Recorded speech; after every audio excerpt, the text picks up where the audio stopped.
ఓం శ్రీ మాత్రే నమః ఛానల్లోకి స్వాగతమండి. మార్చి 8వ తేదీన మహాశివరాత్రి రాబోతుంది. ఈ మహాశివరాత్రి రోజున పొరపాటున కూడా ఈ తప్పులు చేయకండి. స్త్రీలు ఈ తప్పు కనుక చేస్తే మీ ఇల్లు, కుటుంబం మొత్తం కూడా నాశనమవుతుంది. మీ భర్త అధోగతి పాలవుతారు. అయితే మహాశివరాత్రి రోజు చేయకూడనటువంటి పొరపాట్లు ఏంటి, అలాగే ముఖ్యంగా స్త్రీలు ఎటువంటి తప్పులు చేయటం వల్ల వారి కుటుంబం అంతా నాశనమయ్యే పరిస్థితి వస్తుంది. ఈ పూర్తి వివరాలు అన్ని కూడా ఈ రోజు ఈ వీడియోలో వివరంగా తెలుసుకుందాం. వీడియోలోకి వెళ్లే ముందు మా చిన్న రిక్వెస్ట్ ఏంటంటే, ఇంతకు ముందు కనుక మా ఛానల్ ని మీరు సబ్స్క్రైబ్ చేసుకోనట్లయితే సబ్స్క్రైబ్ చేసుకోండి. అలాగే పక్కనే ఉన్న గంట సింబల్ మీద ఆల్ అప్డేట్స్ ని క్లిక్ చేయండి. అప్పుడే మేము అప్లోడ్ చేసే ప్రతి వీడియోకి మీకు నోటిఫికేషన్ అనేది వస్తుంది. భక్తవ శంకరుడు, బోళా శంకరుడు అయిన పరమేశ్వరునికి అత్యంత ప్రీతిపాత్రమైన రోజు మహాశివరాత్రి పర్వదినం. మాఘ బహుళ చతుర్దశి నాటి మహాశివరాత్రి అంటే శివయ్యకు, శివయ్య భక్తులకు అత్యంత ప్రీతికరమైన రోజు.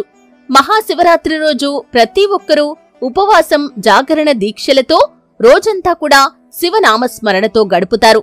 హిందువులందరూ ఏటా జరుపుకునే అత్యంత పవిత్రమైన హిందూ పండగలలో మహాశివరాత్రి కూడా ఒకటి. మహాశివరాత్రి అంటే శివుడికి అత్యంత ఇష్టమైన రోజని ధర్మశాస్త్రాలు కూడా చెబుతున్నాయి. దృక్పంచాంగం ప్రకారం ఇది మాఘమాసంలో కృష్ణపక్షంలో చతుర్దశి తిథినాడు వస్తుంది. చాంద్రమాన హిందూ క్యాలెండర్లో ప్రతి నెల శివరాత్రి పండగ వస్తుంది. అయితే మహాశివరాత్రి ప్రతి సంవత్సరం ఒక్కసారి మాత్రమే జరుగుతుంది. ఫిబ్రవరి మాసంలో లేదా మార్చి మాసంలో ఇది శీతాకాలం ముగింపు మరియు వసంతకాలం మరియు వేసవి ప్రారంభంలో ఉంటుంది.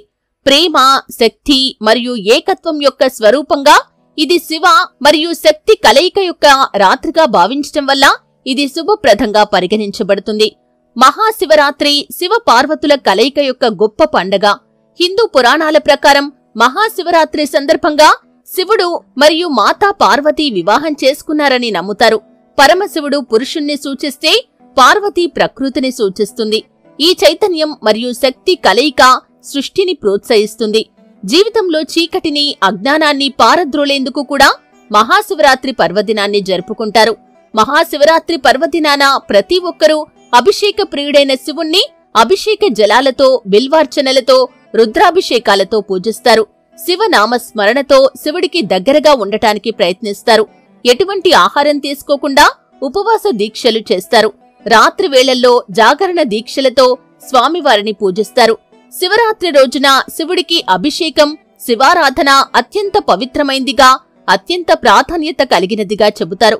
మహాశివరాత్రి రోజు సాయంత్రం 6 గంటల సమయం నుంచి అర్ధరాత్రి 2 గంటల సమయం మధ్య చేసే రుద్రాభిషేకం, శివ బిల్వార్చన అష్టైశ్వర్యాలను కలిగిస్తాయని భక్తులు విశేషంగా నమ్ముతారు. అనేక ఇతిహాసాలు ఈ పవిత్రమైన రోజుకి సంబంధించిన అనేక విషయాలు బోధించాయి. వాటిలో ఒకటి, ఈ రాత్రి సృష్టి, సంరక్షణ మరియు విధ్వంసం యొక్క తన విశ్వ నృత్యాన్ని ప్రదర్శిస్తుందని చెప్పారు. మరొక పురాణం ప్రకారం ఈ రాత్రి శివుణ్ణి ప్రార్థించటం ద్వారా ఒకరు తమ పాపాలను అధిగమించి ధర్మ మార్గంలో నడిచారని, వారికి సద్గతులు ప్రాప్తించాయని చెబుతుంది. అలాగే ఈ రోజున ఉపవాసం ఉండటం వల్ల శుభం కలుగుతుంది. ఇక లింగోద్భవంపై కూడా ఎన్నో పురాణ గాథలు ఉన్నాయి. బ్రహ్మ, విష్ణు, మహేశ్వరులలో ఎవరు గొప్ప అనే వాదన వచ్చినప్పుడు ఆ సమయంలో ఈశ్వరుడు లింగరూపం ధరించాడని, ఆది అంతాలను కనుక్కోవాలని బ్రహ్మ విష్ణువులకు చెబుతాడని పురాణాలు చెబుతున్నాయి. అయితే ఆది తెలుసుకోవటం కోసం మహావిష్ణువు శ్వేత వరాహ రూపంలో మూలం కనుక్కోటానికి వెళ్తాడు. అదే సమయంలో బ్రహ్మ శివలింగానికి పైభాగం వైపు వెళ్తాడు. ఇద్దరూ మహాశివలింగానికి ఆది అంతాలను కనుక్కోలేకపోతారు. అయితే బ్రహ్మకు ఆ సమయంలో కేతకి పుష్పం, గోవు దర్శనమిస్తాయి. మొగలి పువ్వు గోవుకి తాను శివలింగానికి ఆది కనుక్కున్నానని చెప్పి అదే విషయాన్ని విష్ణువు అలాగే శివుడు ముందు చెప్పాల్సిందిగా చెబుతాడు. దీంతో గోవు, మొగలి పువ్వు బ్రహ్మ చెప్పినట్లుగా శివుడి వద్ద చెబుతారు. వారు అబద్ధం చెబుతున్నారని గ్రహించిన శివయ్య మొగలి పువ్వును, గోమాతను శపిస్తాడు.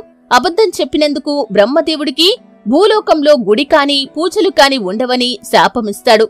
మొగలి పువ్వు పూజకు పనికిరాదని శివుడు శాపమిస్తాడు. ముఖంతో అబద్ధం చెప్పి తోకతో నిజం చెప్పిన గోమాత అబద్ధం చెప్పిన ముఖాన్ని చూస్తే పాపంగా, గోమాత తోకని చూస్తే పాప పరిహారంగా శివుడు శపిస్తాడు. మహావిష్ణువు సత్యం చెప్పటం వల్ల ఆయనకు విశ్వ వ్యాపకత్వాన్ని అనుగ్రహిస్తాడు. బ్రహ్మ ద్వారా సృష్టించిన ప్రాణకోటిని రక్షించే భారం మోక్షాన్ని ఇచ్చే అధికారం మహావిష్ణువుకు ఇవ్వటం గంట లింగోద్భవ కాలంలోనే జరిగిందని కూర్మ, వాయు, శివ పురాణాల్లో ప్రధానంగా కనిపిస్తుంది. ఇక బ్రహ్మ కూడా శివుడికి లింగ రూపంలోనే ఉంటావని శాపాన్ని ఇవ్వటం వల్ల ఈశ్వరుడికి మహాశివరాత్రి రోజు శివలింగ అభిషేకం చేసే ప్రాధాన్యత ప్రధానంగా కనిపిస్తుంది. పవిత్రమైన మహాశివరాత్రి పండగ నాడు దేశవ్యాప్తంగా ఉన్న ప్రముఖ శైవ క్షేత్రాలు శివనామస్మరణతో మార్మోగుతాయి. అయితే ఇంతటి ప్రాధాన్యతను కలిగి ఉన్నటువంటి ఈ మహాశివరాత్రి పర్వదినం రోజున కొన్ని తప్పులు చేస్తే కనుక మహాపాపం కలుగుతుంది. ముఖ్యంగా స్త్రీలు కొన్ని తప్పులు చేయటం వల్ల భర్త అధోగతి పాలవుతాడు. అయితే పొరపాటున కూడా చేయకూడని తప్పులు ఏమిటి అంటే కనుక ఈ రోజున ఎట్టి పరిస్థితుల్లో కూడా మీరు అభిషేకం చేసే సమయంలో మీ చెమట బిందువులు కాని లేకపోతే మీ తల వెంట్రుకలు కాని లింగంపై పడకుండా చూసుకోవాలి. ఎందుకంటే ఈ విధంగా చేస్తే శివానుగ్రహానికి బదులుగా శివుడి యొక్క ఆగ్రహానికి మీరు గురి కావలసి వస్తుంది. ఈ విషయంలో మీరు ఖచ్చితంగా జాగ్రత్తగా ఉండాలి. అలాగే ఈరోజు మందు మాంసాహారాలకి దూరంగా ఉండాలి. ముఖ్యంగా స్త్రీలు ఇంట్లో మాంసాహారాన్ని వండటం కాని తినటం కాని అస్సలు చేయకూడదు. పురుషులు కూడా మాంసాహారం తినటం అస్సలు చేయకూడదు. మద్యపానానికి కూడా ఖచ్చితంగా ఈరోజు దూరంగా ఉండాలి. ఎందుకంటే ఈ విధంగా కనుక మీరు చేస్తే మీరు చేసేటటువంటి పూజకి ఎటువంటి ఫలితం దక్కదు సరికదా. ఆ శివానుగ్రహానికి బదులుగా శివుడి యొక్క ఆగ్రహానికి మీరు గురి కావలసిన పరిస్థితి కూడా వస్తుంది. అలాగే ఈ రోజు పొరపాటున కూడా చేయకూడనటువంటి మరొక పని ఏమిటి అంటే కనుక శివలింగానికి అభిషేకం చేసే సమయంలో పాల ప్యాకెట్లతో కొంతమంది అభిషేకం చేస్తూ ఉంటారు. ఈ విధంగా అస్సలు చేయకూడదు. మీరు ఖచ్చితంగా స్టీల్ చెంబుతో కాని లేకపోతే మట్టి పాత్రలో కాని పాలను తీసుకుని వెళ్లి ఆ శివుడికి అభిషేకం చేయాల్సి ఉంటుంది. మీరు రాగి కలశంలో పాలు పోసే అభిషేకం చేయకూడదు. ఎందుకంటే రాగి కలశంలో పాలు పోయటం వల్ల అవి విషతుల్యంగా మారే ప్రమాదం ఉంటుంది. కాబట్టి రాగి కలశంలో పాలు పోయకుండా స్టీల్ పాత్రలు కాని లేకపోతే మట్టి పాత్రలు కాని వినియోగించండి. అలాగే ముఖ్యంగా స్త్రీలు ఈ రోజు నెలసరి కనుక వండి ఉన్నట్లయితే మీరు ఉపవాసం చేసేవారికి కూడా వీలైనంత వరకు దూరంగా ఉండాలి. ఆలయానికి సమీపంగా కూడా వెళ్లకూడదు. మీ ఇంట్లోని పూజా మందిరం దగ్గరికి కూడా వెళ్లకూడదు. అంటే కొంతమంది ఈ విషయాల్లో కూడా అజాగ్రత్తగా ఉంటూ ఉంటారు. అంటే ఇటువంటి నియమాలు అస్సలు పట్టించుకోరు. ఒకవేళ మీరు కనుక ఈ నియమాలు పాటించకుండా మీరు ఏదైనా పొరపాటు చేస్తే కనుక అది మీ కుటుంబానికి అస్సలు మంచిది కాదు. ఎన్నో రకాల సమస్యలను మీరు ఎదుర్కోవలసి వస్తుంది. మీ భర్త అధోగతి పాలయ్యే అవకాశాలు ఉంటాయి. కాబట్టి ఋతుస్రావంలో ఉన్నటువంటి స్త్రీలు ఆ శివాలయానికి సమీపానికి కూడా వెళ్లకూడదు. అలాగే ఎవరైతే ఉపవాస దీక్షను ఆచరిస్తున్నారో వారికి కూడా వీలైనంత వరకు దూరంగా ఉండటానికే ప్రయత్నం చేయండి. లేకపోతే మాత్రం మీరు అనేక రకాల సమస్యలను కొని తెచ్చుకుంటారు. అలాగే ఈ సమయంలో చూసినట్లయితే కనుక బ్రహ్మచర్యం ఖచ్చితంగా పాటించాలి. ఈ రోజున స్త్రీ పురుషులు ఇరువురు ఎట్టి పరిస్థితుల్లో కూడా కలవకూడదు.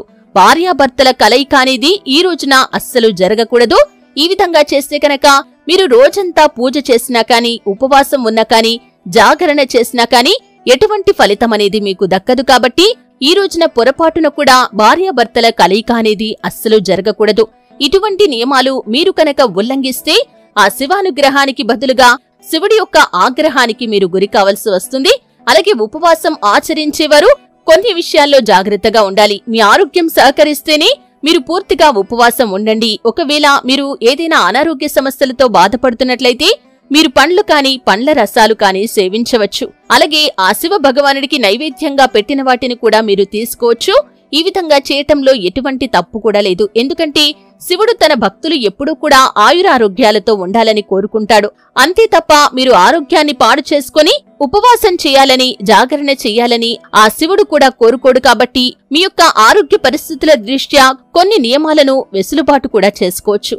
చూశారు కదండి మహాశివరాత్రి పర్వదినం యొక్క విశిష్టత ఏంటి, అలాగే ముఖ్యంగా ఈ రోజు పొరపాటున కూడా చేయకూడనటువంటి తప్పులు ఏంటి, ముఖ్యంగా స్త్రీలు ఎటువంటి తప్పులు చేయటం వల్ల వారి కుటుంబంలో సమస్యలు ఎదుర్కొంటారు, వారి భర్తకి కష్టాలు వస్తాయి. ఈ పూర్తి వివరాలు తెలుసుకున్నారు. వీడియో నచ్చితే ఖచ్చితంగా లైక్ చేయండి. మరిన్ని మంచి మంచి వీడియోల కోసం ఇప్పుడే మా ఛానల్ ని సబ్స్క్రైబ్ చేసుకోండి.